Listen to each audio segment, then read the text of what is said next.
Oh, hey, I didn't see you there. Welcome to a very special video I've got planned where we will be teaching you guys how to build your own gaming PC. Have you ever wanted to build a PC? Maybe you've got all the parts, but you don't know how to put it together, or maybe you're just looking for some quality entertainment. Either way, you've clicked on the right video. This is gonna be so cringe. But yeah, with that being said, we're gonna be showing you guys how to build a complete gaming PC step to step, and we're hoping that by the end of this video, you should have everything you need to know about not only picking out your components, but also how to put them together and build yourself that sweet new gaming rig you've been wanting. So let's get started.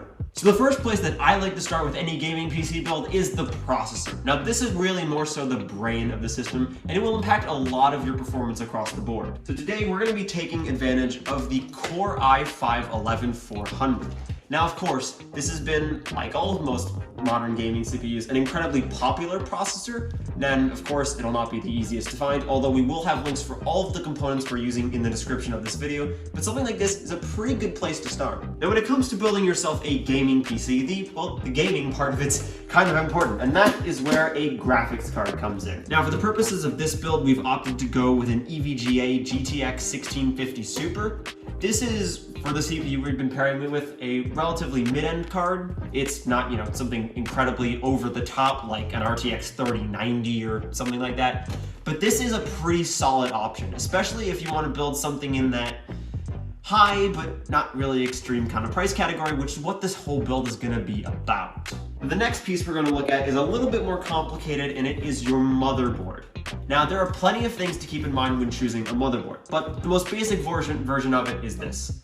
The motherboard is essentially the motherboard that you connect all of your components to. So, first of all, you need to make sure that it is compatible with your CPU. So if you look right here, you see our little Intel 11th Gen logo. That means that it will work with our Intel Core i5 processor. But one of the other things you need to consider is sort of the actual chipset and the features that are on board. So you can see this is a B560 board, which means that it should fully support everything on our Core i5 processor. Now this is an ATX board. This is the standard size. This is probably the most common size you're gonna find. You've got 7 slots. You can load up graphics card, you can throw in a network card, if you're Wi-Fi, all kinds of stuff, including a capture card, right? This is probably what most people are going to want to go for, but for our purposes, the B560 ROG Strix is perfect. Next up, we have memory, otherwise known as RAM. So this is a little more easier. There's only two things you really need to pay attention to here. Well, okay, 3 if you care about the aesthetics and the RGB, but 2 as far as the actual functional difference. So this kit right here is a 16 gigabyte kit. This kit's clocked at 3200 megahertz, which actually is a pretty good sweet spot for 10th and 11th gen Intel. Obviously, if you're going with an AMD build, you're going to want at least 3600, but that's a completely different situation. So 3200 megahertz, 8 gigabytes, that is the kit that we've opted for here. Obviously, if you have a little bit extra money, you might want to go for it. You might honestly want to future-proof a little bit and go for 32 gigs, but 16 gigs is definitely more than enough to get you started. So as far as storage, we're going to be using probably one of the best SSD on the market for gamers, I think, right now, which is the Samsung 980 Pro. Not only is this going to give us incredibly fast load times, I mean, as high as 7 gigabytes a second, but it's also going to give us a ton of storage space as well. So we can install things like games on here, we can install, if we're doing something like video editing, we'll have a ton of space for storage, we'll have a ton of space for filming on here as well. But I think 1 terabyte in 2022 is actually a pretty good deal. So now that we've got all of our shiny new components, the only other thing we're missing here, well, besides a case, is something to power them with, which is where the aptly named power supply comes in. So this right here is an NZXT C750, which is what we're going to be using for this system. And when it comes to picking yourself a power supply, there are a few things to keep in mind. First of all is, well, the wattage. It's kind of self-explanatory, but the whole purpose of your power supply is to power your components. Now, they do actually come in a couple different sizes, so there are some smaller form factor supplies. Those are really only used for very small form factor builds. Most of the time, you're going to use a standard sized ATX. Now, if we flip around to the back here, you see this little 80 plus gold badge. That is important. Now, well, yes, we could certainly have gotten a cheaper 750 watt power supply. those generally aren't 80 plus rated, and you really want to look for that 80 plus rating. Now comes the fun part, the case. Now this is really where you get to customize your system, right? So you can pick the actual level of performance of your components, but the case is the most visual part, right? So this is really going to come down to what you want your gaming PC to look like. So this right here is a mid-tower ATX chassis. This is probably going to be the most common sort of case you're going to find, and because this is a mid-tower ATX, we'll be able to fit all of our components and then some. We could add, water cooling, we could do a whole lot of stuff inside this chassis. Now, before we get started building, there's one item that you may or may not need, which is a CPU cooler. Now, to clarify, you need a CPU cooler. The difference is, though, that some processors actually come with pretty decent stock heat sinks in the box. So for cooler, we're gonna go with the NZXT Kraken X53. Now, every case has different configurations for how big the radiator can be, how many fans it can support, what kind of locations, all that kind of stuff. Something like this is a pretty safe bet. This should fit in most chassis, but before you pick up any kind of liquid cooling, make sure it fits in your case. You're supposed to let me walk out of frame, darn it. Whoops. Okay, this is gonna be the spot for the cut. So now comes the fun part, building the PC. So for this, you're gonna wanna get yourself a nice work area prepped. Now, this is a table, is a workspace that me and PlanetXGames share. You don't need to go completely crazy, but if you have yourself just a nice hard surface, you should be fine. And try not to build on carpet if you can. We'll get more into that later. Now, as far as tools go, you really only need one thing, a Phillips screwdriver. Now, I have my handy kit here. It's like a screwdriver. I have a bunch of different bits, but generally speaking, as long as you have a Phillips head screwdriver, that's the only tool we're gonna need to build ourselves a gaming PC. The first step is to start disassembling the case. Now, you don't have to go completely crazy, and every case is slightly different. So for example, the H510 has a nice tempered glass panel, so we're just gonna set that off to the side. And then, if I wanna flip it around, we can get to these screws that are holding the back panel on. So the first step is to, of course, install our power supply. Now, this is gonna be pretty easy for right now. All we're actually going to do is just put it inside the chassis and screw it in. All the actual cable management and stuff will be done after we're finished putting together the PC. So you can see on the supply, there's differently labeled components for things such as CPU, PCI Express, which is for graphics card, peripherals, SATA, motherboard, etc. Just keep in mind that when you go for a modular supply, it just means that your cable management can be a lot cleaner. You don't have to spend all kinds of time tucking like 85 extra cables you don't need in the back panel. You just plug in what you need. One of the main cables we're going to always use is a 20+4 pin. So you can see here, this is the part that goes into the power supply. You can see it's broken up into two parts here. And then the long end is this very long connector like this. So as we're plugging these clips in, you can see that there is a notch, so it'll only go in the one way. So it's as simple as pushing this in till we get a little click. And there we go. So this part, the PSU part, obviously goes into our power supply. And then on the end, we have two 6+2 pin connectors. And this is what will power the graphics card. So now it's simple as finding the PCIe tag on your power supply, plugging the PSU end into it, and that's another cable ready to go. Next up, we have the CPU power connector. Now, this will also go to the motherboard. I'll show you guys in just a moment. But first up, we're gonna plug this in. So now it's simple as finding the CPU tag on our power supply and plugging the PSU cable into it like that. So SATA is used for a few things. Traditionally, it was used for power supplies going to your hard drives, right? So if you're using a standard old school hard drive or a SATA-based hard drive, or SSD, I guess, you would use this to power it. However, mostly what this is used for these days is powering some of your like RGB accessories, like your RGB hubs, your fans, your coolers, etc. Specifically for us, we're gonna be using it to power our AIO.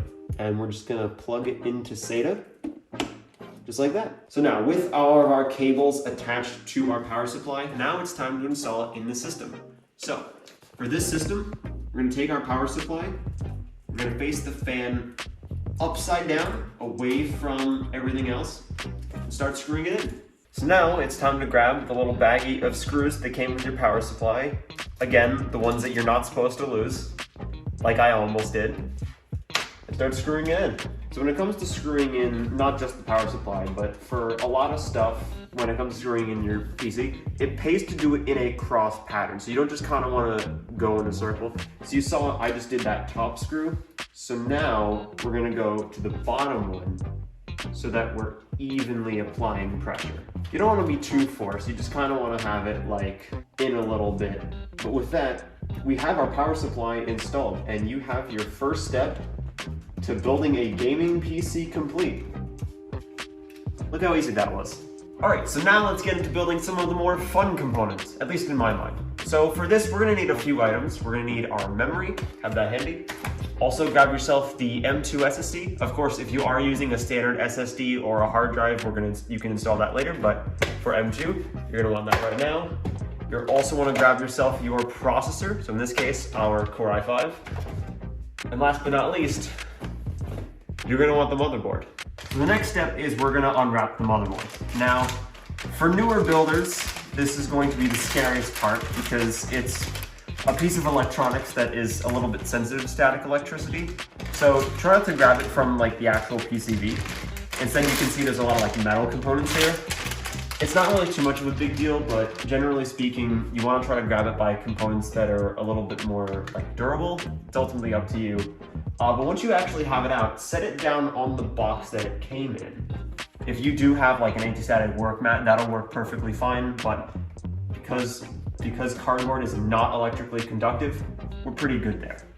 So as we're looking at the motherboard, right in the middle here you have the CPU socket. That's actually where we're going to install the Core i5 that we alluded to later. Besides that, you're always going to have your RAM. So you can see there's 4 memory channels here. This board supports 4, that actually does matter. We're going to come back to that later. And right to the right of that, you have the 24-pin power connector that we plugged. Now that was that big connector that we connected to the power supply earlier, but you can see it's going to plug in right here. So moving over to the bottom, moving actually on this board, it's right under it, but you see there is a little, something that looks like a little bit of an iPhone jack and then something right next to it. That is your USB-C and USB 3.0 header. USB-C is, not all cases have that, and not all motherboards have that, so unfortunately our two are compatible, but yours you might want to double check. And USB 3.0 is an annoying connector. I know this. Ask me how I know this. But moving down the board, we also have ourselves a PCI slot, or in this case, we have 7. Now, this is going to be something of where you plug in, well, first of all, your graphics card. So for the graphics card, you're going to want to plug that into the top slot. So for this is our shiny little metal slot. These other ones down here can do, like, if you want to put in like capture cards or even a network card for like high-speed Wi-Fi, you could do that. But the only thing we're going to take a look at is where we're going to install our SSD. So you can see here on the motherboard, there are differently labeled screws. There's 2240, 2260, 2280, and 110.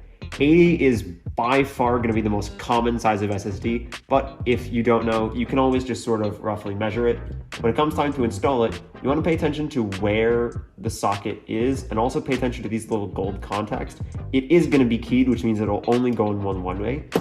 But it's actually, if you guys have ever installed desktop RAM, it's pretty similar to that. You want to put it up at an angle like this, like not super tight, kind of want to have like at a 45-degree angle, and then just kind of pop it in. So now for Intel, these are pretty huge, but for AMD, these don't really exist. This doesn't really a thing, but they have these little tools mounts. Sorry, I was putting mine in the wrong way, but there we go. Our SSD is secured. It's not going anywhere. So before we put the little heatsink that was covering the SSD back up, you can see here if I peel this back, on the bottom here is this is just a little bit of a thermal pad to serve as kind of a heatsink so that the SSD doesn't get too warm, which, I mean, to be fair, the 980 Pro isn't really a super power hungry SSD, but if you were using something that was a little bit more powerful, this would help to serve as a heatsink so the SSD doesn't get too warm. Before we install the CPU, there's just one thing we need to do. So if you come and look on the board, you see this little retention arm here. I'm gonna pull that out and up, and this socket's gonna flip over. That's all you need to do, and the socket's all prepped. Pretty much the same process for an AMD motherboard. Now, we'll grab our CPU. Now with the CPU, be careful, especially with an Intel CPU, grab it from the sides here. And we'll worry about the plastic later. And again, just do not touch those pins. Now when it comes time to install it, there's a little bit of a gold arrow on both the socket and the CPU. It's a little smaller on here, but this is gonna be the scariest part for any new builders. But when it comes time to install it, you just wanna be gentle. It's kind of built for you to get it right the first time. There we go. Don't push it, don't force it, nothing like that. I like to give it a little wiggle to make sure it's seated firmly. Once it's resting nicely in place, you're gonna go ahead, lower that latch. You're gonna need to put a little more pressure on it to get it actually in. You saw that socket cover is gonna pop off. That's totally fine. Now, if you did bend pins, that's gonna be the worst time. But if you did it right, congratulations. You just installed yourself a CPU. Pat yourself on the back. Next up, now that you've had time to breather, let's install our memory. So for this build, we've got 2 DIMMs of G-Skill Ripjaws, and this board supports 4, and that actually does matter. Again, less so on Intel, doesn't really matter too much on Intel. For AMD, it does matter a little bit, but actually for this specific motherboard, we want to put them into very specific slots. If you come take a look on this board, it says here, A1, A2, B1, and B2. It actually says we want to populate B2 and A2 first, which are going to be our 2nd and 4th slot. So now all I want to do is we're going to take our first stick of memory, and if I put it in this way, actually first we're going to pull back these tabs. Now if I try to put it in this way, well, yes, it will technically fit. You see there's that little notch here. So I have to flip it around. Just like everything else, this will only go in the one way. But you want to be firm with it, but also gentle. So when it comes time to install it, you want to push it down, and then take your thumbs on each side, and push down until you get a little click on either side. And the same thing, lined up, push down until we get a little click, and then we go. So now with the case on its side, it's time to drop the board into place.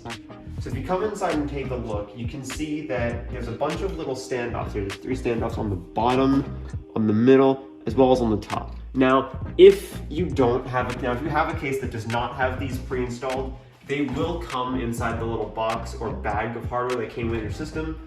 But because we're using a system that already has them installed and we're using an ATX board, it drops right in. We don't have to do any kind of anything. Now, our motherboard does have a pre-installed IO shield, but if you don't have one, make sure you pop it in the back and install it now. It cannot be done after the motherboard is screwed in.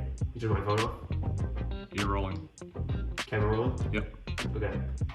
So as you're dropping this into place, obviously you don't want to drop it into place, but you kind of want to have it roughly in position.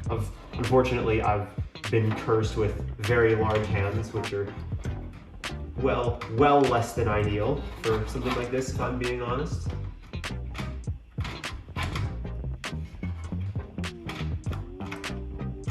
So if you want to come around to the back here, you can see that you kind of want to just get this roughly in position. So you can see here, you can see all of our standoffs through the board. You can see these 3 down here, these 3 in the middle, and then these 3 in the top. So there's a total of, I believe, 9 screws that I have to screw in. So I'll see you guys in a minute when I'm done screwing those in. Next, let's install our CPU cooling. Now, this is the part of the tutorial that's going to vary the most based on your specific build. So, obviously, if you're using an air cooler, you're going to use an entirely different set of instructions. Honestly, even if you're using the stock cooler that comes with your processor, assuming you bought one that has one, it actually won't be that hard. Now, don't feel like you have to go out and do liquid cooling just because we are, but that's one of the main reasons why I'm using this AIO is because they're incredibly popular, and I want to give you guys a little bit of an idea on how to install it. Alright, so now we've got this unboxed, let's just go over what we've got. So we've got, obviously, the fans. These are kind of important. You also have a little baggie of the hardware. So you have your AM4 and LGA 1200, and this actually does go up to LGA 1700, which is pretty cool. You have some fan splitters, but one of the most important things we're going to be taking a look at is the actual AIO and the pump and well. So this is the radiator. So what you can do is think about this as where we're actually going to remove all of that heat.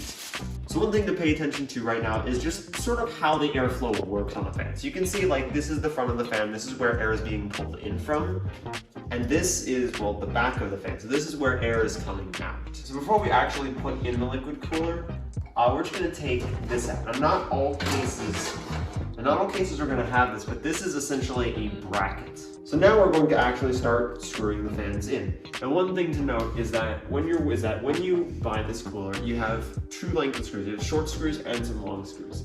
So for this, we're actually going to use the longer screws as well as you're going to use washers, okay? So they come included with your kit. You shouldn't be too concerned about that. But essentially all we're going to do is just line that up with the hole. If you can't see the hole in your screw through the frame of the fan, I want to just reposition it a little bit until you hear it go in. Once you hear it go in, then you start screwing it into the case. You don't want to go completely crazy. You just want to get it like roughly tight enough, and then using that cross pattern method we alluded to, again I'm taking a long screw as well as a washer. Using that cross pattern method that we used literally every single time in this video, I'm going to start screwing it in. Now as for the second fan, you may have to move the first one to get it in a little bit better, but essentially all we're going to be doing is just screwing it in using the same cross pattern format that we used earlier. Now comes the fun part. Let's install the pump, and the CPU will essentially be done. So once you're done screwing everything in, we're just going to get this roughly in position to see if it fits. Oh yeah, this is definitely going to fit. So now we're going to just thread these cables in. These are the cables for the fans, by the way. We're just going to thread them out through the back. So if you get stuck on at any part, you can always rewind the video. We're just going to thread these gently through the back. And then once we get the bracket screwed back in, we're going to pull through the slack on the other side. So once you've got it screwed into place, now we're going to actually screw in the pump. So you saw I just took that little plastic cover on, and again, just don't touch this part. This is what's going to make contact with the CPU, and that's a little bit of pre-applied thermal paste. Now, not all AIOs have this, but if you do have a cooler that does not have pre-applied thermal paste, you will have to apply this yourself. It usually comes with the cooler, so you just want to get this roughly lined up. You may have to rotate it a little bit, but you just want to make sure that roughly all 4 screws. And then once you have it in, I recommend keeping a hand on it while you attach these little thumb screws and screw it into place. And since we are dealing with the CPU cooler, something that can and will cause pressure, this is another instance where I will recommend the cross pattern method. So you saw that I just finished putting on that one in the bottom. So now I'm going to go to this top one. So that way I am evenly applying pressure. You don't have to do it super hard. We're just going to get it finger tight for now. Later on, we're going to go back through and actually tighten a bunch of these screws. So now looking at some of the cables that came with our all-in-one liquid cooler. So this is the first thing we're going to take a look at. This is a fan splitter. So we're just going to, so you see on the top here, there's a CPU fan header. So now what we're going to do is we're just going to plug this in the top here on this under CPU fan, and then we're just going to kind of run that out the back, or up the top here, I guess. So now looking at this other guy, you can see on the bottom here, there's a pump header, and then you have this little guy, as well as you have our SATA power. So now taking that little 10 pin that we had before, you're just gonna kind of plug it in on the side here. And if your RAM creates like clearance issues for you, you can always feel free to like adjust and then put it back in. This RAM is definitely creating clearance issues for us here. So now that we have all of that in the system, now it's time to actually start plugging things in. So the first thing we're gonna do is we're gonna find that big guy, that 20 plus 4 pin. So you can see here, if we just Velcro this, you can see NZXT does have some nice cable channels, which we will be taking advantage of. So we're just going to run it through this sort of cable channel right here, and we can kind of Velcro. I'm gonna just put that right through in there. and we're just gonna Velcro it down for right now. Now, just keep in mind, you don't have to go completely crazy here. We're just plugging everything in to just make sure that it works. So now we have it all Velcroed down and the slack is pulled in to the front. We're gonna flip it back around. And you can see here, it's pretty much out in just the right spot. So now we're gonna, this might feel a little bit weird, but don't worry, I assure you this is the correct way to do it. So when it comes time to install it, you don't have to pull as much through as you need. You can bend these cables too. It's not gonna break the supply. So this might be a little bit difficult to get on camera, but there we go. There you go. You heard the little click, and there it's connected. And more importantly, it's connected and it's super tight. You can hardly see that at all. Next, let's install our CPU power. So you can see that back here, there should be, let's find the CPU power. So here we go. So you saw on the motherboard, it was an 8-pin power connector. So we are going to need both of them. So we're just gonna kind of run it through this cable channel up here. And again, we'll kind of clean up all of this in the final build. It's not gonna look this messy. Once you pull it through the front, you can see pretty much in the right spot. The only problem is this fan is gonna interfere with me putting it in, isn't it? Yeah. Yes, it is. So taking a look at that pump header, we're going to put this into CPU optional up here, and then you can kind of just hide this wherever. We're just gonna tuck it underneath our RAM, just so it looks a little bit cleaner. And then all of this, we're just going to slide it through this cable channel up here, and then we're gonna pull it through out the back of the case. So now, taking this little micro USB cable, we're just going to plug it in to the micro USB. Ooh, yeah, sometimes at an angle like this, it might give you a little bit of resistance. But essentially, what we're gonna do is we're just gonna plug this. The RAM is just once again creating clearance issues for us. Okay, so once you have that plugged in, you're gonna take the USB header and run it out the back of the case, just as we did all the other cables. And again, we'll kind of deal with this. We'll kind of clean this all up at the end. We just want to make sure everything works for now. And then we're just going to grab that SATA power plug for the AIO, and I'm just going to plug in something like that. So now with the two fans that came with our liquid cooler, we're just going to plug them into our fan splitter. Now in the BIOS, this is only going to show up as one fan, but that's also because we have them plugged onto a splitter on the same header. So now we're going to start working with some of the cables that came from the case. So first up, we're going to take that little HD audio. That's going to power the headphone jack, and I feel like I'm a broken record at this point, but you can see that it is 9 pins with one knockout, so it'll only go in the one way. Just kind of line that up with the audio port on the motherboard, and just put it right into place. Next up, we have that USB-C cable. So we're just gonna kind of throw it up in here. I don't think this is directional. It does not appear to be directional.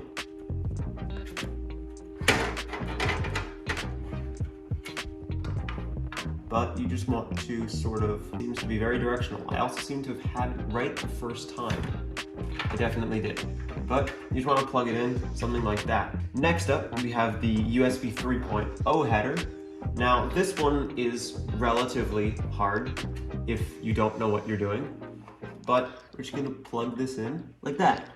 Now we're gonna pull the slack away, and then try not to ever touch it again because it likes to break. And then one of the nice things about NZXT is they actually have your front panels all in one little block.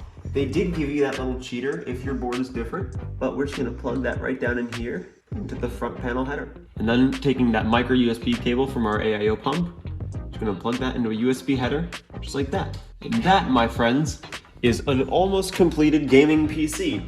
You might see one thing missing though, the graphics card. And we have saved the best for last because trust me, this is not the hard part. This is our GTX 1650 Super. Now, it's a fairly straightforward installation, just a couple things to keep in mind. Obviously, we have our fans. These are pretty important. Down here on the bottom is our PCI slot, right? So this is what's gonna slide into the PCI Express slot on the motherboard, right? So it slides right in. Out the back here, these are all of our various display outs. Some more powerful graphics cards, we usually have like 4 or 5 of these, but this is where you can find stuff like your HDMI, your DisplayPort. Older graphics cards like this will have DVI on it, but there's generally no difference to putting them in. So if we go to install this, if I align it with the motherboard, you'll see that I actually need to take out the second and third PCI slots. So now, with those 2 PCI covers out, I'm just gonna slide it right into place.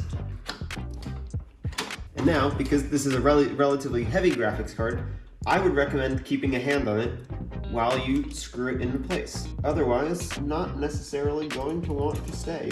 All right, so now we've got a mouse and keyboard and a monitor plugged into our computer. You can actually see that that's starting to light up, which is a really good sign. So now we're gonna push this button. And this is always the most exciting part for new builders because you're about to find out if your system works or not. And if it doesn't work, start troubleshooting. Nailed it. All right, here we go.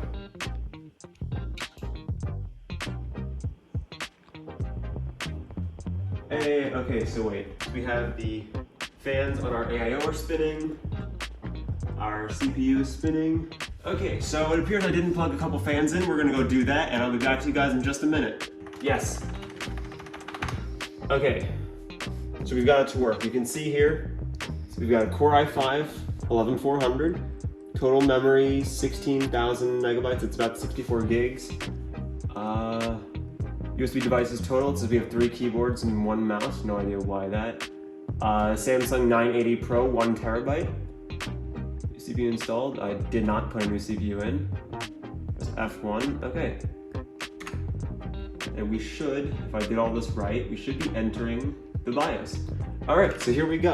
We are up and running. You can see CPU fan, all of our memory is detected. But if you are seeing this, you have successfully built yourself a gaming PC. So thank you guys very much for watching this video. If you do happen to find this enjoyable, or if you had some fun watching this video, please leave a like rating down below, and also hit subscribe if you are new. And if you want to go watch PlanetXGames live, we will be on Twitch. The link will be in the description. And I want to thank you guys again so much for watching this video, and we will see you guys in the next.